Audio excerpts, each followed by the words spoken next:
एक पुतळा छत्रपती शिवाजी महाराजांचा उभारला जातोय. नेमकी काय संकल्पना आहे आणि कधी याचं दर्शन सर्व महाराष्ट्रीयांना घेता येईल? मी ज्यावेळी माझ्याकडे पर्यटन विभाग होता त्यावेळी मी छत्रपती शिवाजी महाराजाचे 350वेळे राज्याभिषेकमध्ये मी प्रतापगड गेलो होतो.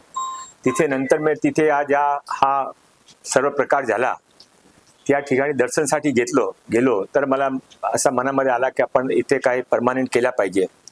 म्हणून मी इथे येऊन सर्व लोकांची चर्चा केली आणि जे school of आर्ट्सचे principal Mishra ji आहेत त्यांच्याबरोबर बसून आम्ही यांची योजना नक्की केली काय करायच्या. एक 10 करोड रुपयाचा आपण बजेट नक्की केला, GR काढला आणि नंतर असा लक्षात आला की जे हिलवर हा सर्व आहे ते हिल कमजोर आहे. तो हिलने फक्त स्ट्रेंथन करायचा, तिथे लाईट अँड साऊंड शो करायचा आणि मोठा छत्रपती शिवाजी महाराजचा पुतळा उभा करायचा असा निश्चय झाला. नंतर आम्ही त्याच्यासाठी जे स्कूल ऑफ आर्टचे माध्यमातून निविदा काढली. 7-8 लोक आले, आपले हिस्टोरियन बलवेकरजी आणि ते अजून ते जे काही एक्सपर्ट होते सर्वांशी चर्चा केली आणि असा एक निश्चय झाला की कसं प्रकारचा हा पुतळा उभा राहायला पाहिजे. आणि 1 राऊंड 2 राऊंड 3 राऊंडमध्ये फायनली दीपक कोकाटेजी जे आपले मूर्तिकार आहे पुण्याचे, दीपक थोपटेजी आपले मूर्तिकार आहे ते आज इथे आले आहे. त्याने हा काम मिळाला. त्यांचे आपण बघू शकता की हा मूर्तीमध्ये एक शिल्प आहे त्यापेक्षा जास्त भाव पण आहे. त्यावेळी छत्रपती शिवाजी महाराज मनामध्ये काय भाव आले होते आणि अफजल खान कसा एकदम ते अवाक झालो वगैरे काय झाला ते सर्व भाव हुबहू तिथे थोपटे साहेबने काढलेला आहे. मी त्यांचे अभिनंदन करतो. हा मूर्ती साधारणतः 8 टन वजनाची आहे. 15 फूट हा मूर्ती ती उंच आहे. बरोबर 15 फूट उंचीची मूर्ती आहे आणि 18 ते 20 फूट त्यांची ते लेंथ आहे. एक अतिशय भव्य आपण पेडेस्टल उभा करू, त्यावर मूर्ती उभा करू, तिथे लाईट अँड साऊंड शो होईल. माझी अशी कल्पना आहे की महाराष्ट्रामध्ये फक्त महाराष्ट्रामध्ये नव्हे तर किंवा देशामध्ये किंवा विश्वमध्ये सर्वात जास्त पुढच्या वर्षी लोक हा मूर्तीचे दर्शनासाठी महाराष्ट्रामध्ये प्रतापगड येणार आहे. अफजल खानांची जे पुतळा बाहेर काढतानाची जी प्रतिकृती आपण या ठिकाणी उभारतात नेमकं हे सर्वसामान्य नागरिकांसाठी कधी खुलं केलं जाणार आहे आणि कशा पद्धतीने त्याची रचना असणार? इथे मूर्ती साधारणतः तयार झाली आहे, फायनल टच आहे. तिथे फक्त ते वर्षातमध्ये तिथे पण पेडेस्टलच्या काम करू शकत नाही. एक वेळा ते वर्षात थांबली ते पेडेस्टलच्या काम पूर्ण करून मूर्तीची तिथे स्थापना होईल. साधारणतः महिनाभरामध्ये हे सर्व सामान्यांना मिळू शकेल. आता वेळ लागणार, त्यामध्ये वेळ लागणार. ते आता ते आपल्याला सांगतील, मूर्तीवर ते सांगतील. ही मूर्ती तिथे आता बसवण्यासाठी जरा वेळ आपल्याला लागणार आहे. 4 महिन्याचा कालावधी जाईल आणि ही मूर्ती जी आपण केली आहे ही गन मेटलमध्ये आहे. त्याच्यामध्ये जवळजवळ 85% कॉपर आहे आणि हे वजन त्याचं 8 टनाचं वजन झालेलं आहे. आणि हे शिल्प घडवताना जे कॉम्पिटिशन घेतली होती सरांनी की 10-15 शिल्पकारांना त्यांनी सरांनी इन्व्हाइट करून बोलवलं होतं. त्याच्यामध्ये हे शिल्प जो कोणी घडवेल त्याचं मॉडेल येऊन पहिल्यांदा सबमिट करायचं होतं आणि ते सबमिट करून घेतल्यानंतर त्याच्यामध्ये जजिंग केलं जाणार होतं पॅनलकडून आणि ज्याचं शिल्प चांगलं असेल त्याला हे शिल्प घडवण्याची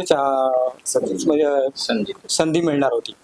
तर ती संधी मला मिळालेली आहे आणि त्याचा मला खूप आनंद आहे की एक चांगलं शिल्प आपल्याकडून एक घडणार आहे. आणि हे घडवत असताना मला कला संचलनातील कमिटी जी होती त्यांनी आणि बलकोडे सर आहेत इतिहासकार, त्यांच्याकडून खूप मोठं मार्गदर्शन झालेलं आहे. हे शिल्प घडवण्यासाठी त्यांचं खूप मोठी मला योगदान मिळालेलं आहे.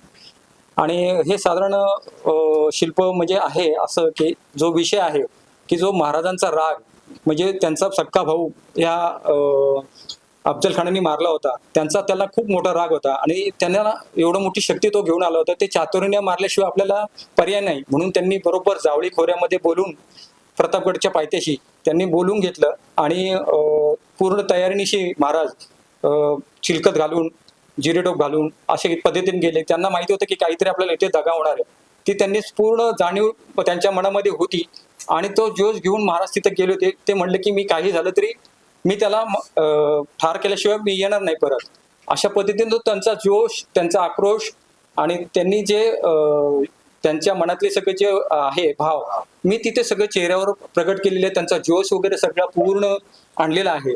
आणि वाघनखे त्यांना मिठी मारली तर तेव्हा वाघनख्यांनी महाराजांनी त्यांच्या पोटाला असं दाबल्या तर त्यांना थोडेसे कळ लागल्यामुळे त्यांनी थोडेसे मिठी सैल झाली आणि महाराजांनी लगेच त्यांच्या चातुर्याने खंजीर बाहेर काढला आणि त्यांनी त्यांच्या पोटामध्ये घुसला आणि सगळं कोठाळा त्यांनी त्यांचा बाहेर काढला. असा सगळं पूर्ण आणि मग तो अफजल खान पूर्ण असा आक्रोश करू लागला. असा मी पूर्ण भाव याच्यामध्ये घेतलेला आहे त्या शिल्पामध्ये. एकीकडे वाघनख महाराष्ट्रात आलेली आहेत आणि हो. त्यानंतर हे तुमचा जो पुतळा, त्यामुळे कुठेतरी महाराष्ट्राला एक शिवाजी महाराजांच्या इतिहासासाठी एक हिंदू पर्व भेटतं. अगदी अगदी कारण की हे कसं वाटतं की म्हणजे वाघनखे आल्यामुळे की एक सगळ्यांमध्ये की प्रेरणा निर्माण होणार आहे आणि ते लोक बघण्यासाठी फार उत्सुक असणार आहे की ज्या अफजल खानाला एवढ्या मोठ्या अफजल खानाला या वाघनख्यांमुळे आज त्यांना हे करावं लागलंय मेले म्हणजे त्यांचा वध झालेला आहे. तर ते बघण्यासाठी नक्कीच लोक सगळे जाणार आहेत तिथे बघतील आणि एक चांगली आनंदाची गोष्ट आहे की जे वाघनखे आपल्या भारतामध्ये आलेली आहेत आणि त्याचं नक्कीच गौरव होईल. पायथ्याशी लागणार आहे. तुम्हाला वाटत नाही विरोधकांकडून या पुतळ्याला विरोध होऊ शकतो? शिवाजी महाराज छत्रपती महाराजाचा कोणी विरोध करू शकत नाही. हा एक ऐतिहासिक सत्य आहे. हा गौरवचा इतिहास आहे.